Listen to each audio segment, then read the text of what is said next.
Hi everyone, welcome back to Healthy with Nicole. In this video, I wanted to give you an update of where I'm at now with ulcerative colitis and what I'm eating.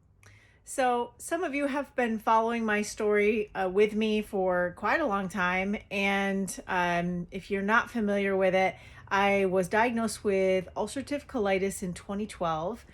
And then I had that disease for almost 7 years. And then after trying many different things, I did the carnivore diet in 2017, and within 4 months, the colitis symptoms were gone. So a lot of people won't use the words heal because they will say, or if I use those words, they will say, oh, you can't heal an autoimmune disease, and what it's called is remission. Well, I call it healing because I have no symptoms of pain, bleeding, bloating, all of the things that come along with ulcerative colitis. Immediately stopped at the 4 month mark. It was literally like gone. It did take some time on the diet to make that happen, but within 4 months is pretty miraculous considering that I had the disease for 7 years and had tried many different things to fix it and get rid of it. A lot of people will say that they have healed themselves from this disease with diet, but it's strange to me that I hear different things. Like some people will say they did it with a plant-based diet, which is amazing to me because I feel like that made it a whole lot worse for me. But to each his own. I wanted to give you my update though, which was I did the carnivore diet because I had such great results. I did that for 2.5 years. And then I felt I needed some change. I was having really high cortisol, really low testosterone, which is probably due to the high cortisol, and low T3. And so I decided to go ahead and start adding in some fruits. And I loved it. I did that during the summertime. And right now, because it's winter, I haven't been eating as much fruit. But essentially, I was kind of testing out foods that I was able to tolerate. And this was my way of just finding what my body feels comfortable with. I think that one mistake that people do make is then when they go on some kind of a strict diet, they may be removing the irritant, but I don't know that that necessarily fixes the problem. Honestly, you should be able to digest a variety of foods. Not that you need them for nutrition, but some foods, do have certain things in them, like foods with calcium or foods with magnesium. But most of your vitamins and minerals are perfectly fine coming from animal-based diets. That's what I found. I was very healthy eating only animal products and mostly meat. So my reason for adding in those foods was to give my body a little glucose, which did help to improve my thyroid function a little bit. My testosterone levels did go up. It doubled. So I could go back and show you those things. They're actually all on my Instagram channel, which has been censored, so I don't put so much on there anymore. But I wanted to at least give you the update so that I'm still alive and well, still colitis free.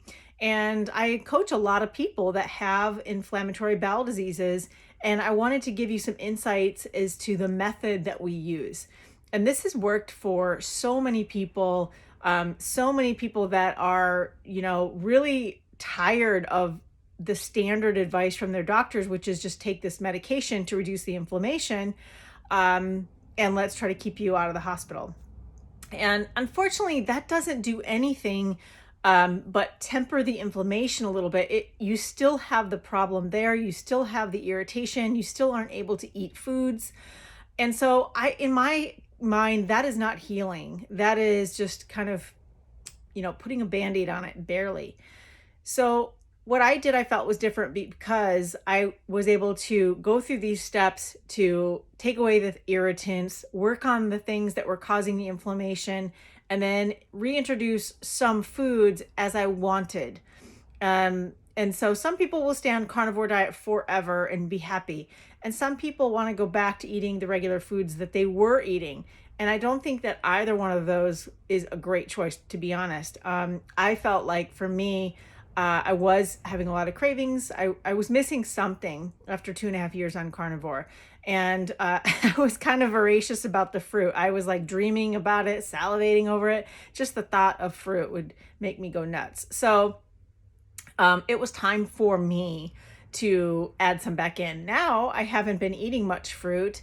I'm eating mostly meat again. It's winter time. That's kind of all I'm wanting, all I'm craving, and I'm happy with that. I feel really good. My stomach feels great, and I do have tolerance to eat, a few more things if I want them, although I don't really crave them that much. So, but I wanted to give you these steps. These are the basic main steps that we go through. Every one of my clients that comes to me for inflammatory bowel disease, which is most of them these days, we do these 3 steps.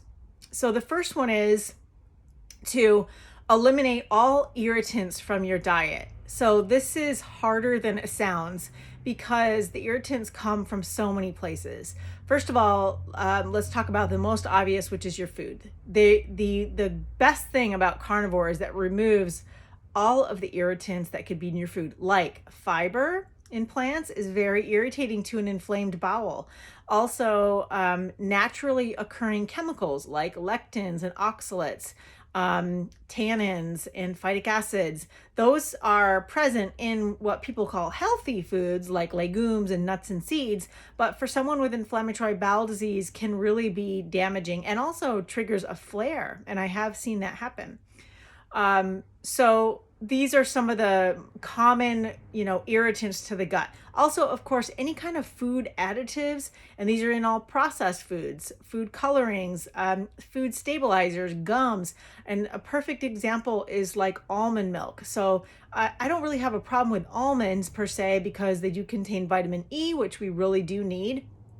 But the problem is they do have oxalates, they do have lectins. The skins have a lot of fiber that's hard to digest. But the almond milk that you buy in the store that was really popular for a while, I think oat milk has stepped into its place.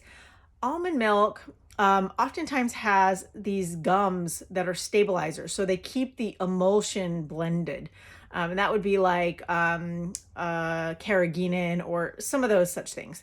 And those are known to be irritants to the gut. And other things in like chewing gum, and depending on how severe your situation is, you may need to get really strict. And this is why I really love the carnivore diet for that. And then also what you drink. So some people will need to eliminate coffee. Some people will need to eliminate tea. Some people will need to eliminate dairy or milk. Some people can't drink alcohol at all. I don't recommend it while you're healing because it opens tissues, and that's not where you want to go with your gut. And your water, just coming down to drinking your water should not be plain water. It should have at least some minerals in it. I recommend, electrolytes so you get the magnesium. But tap water is, like I've said in previous videos, I'll link above, has so many chemicals that are carcinogenic, but also can cause inflammation in your gut. So all of these things can come through that, fall into that bucket of removing irritants. So that's step 1. The second step would be to heal the tissue. So in some ways, if you were to remove all the irritants, your gut may heal itself, meaning you need to heal the gut lining. And the way that you do that is you rebuild it with your amino acids that rebuild tissue. You can use, for example, L-glutamine, what is in your collagens, gelatin, that is really good. So the amino acids are basically what's going to rebuild your gut lining.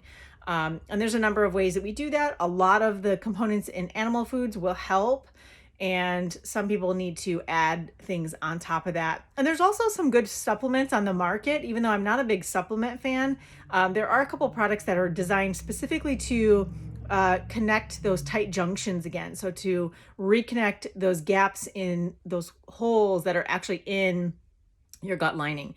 And that's part of healing it. And also, of course, bringing down inflammation. Food irritants aren't the only thing that irritates it, which brings me to, that third step, which is basically starting to reintroduce things. So when we reintroduce some foods, it can help to rebuild microbiome diversity.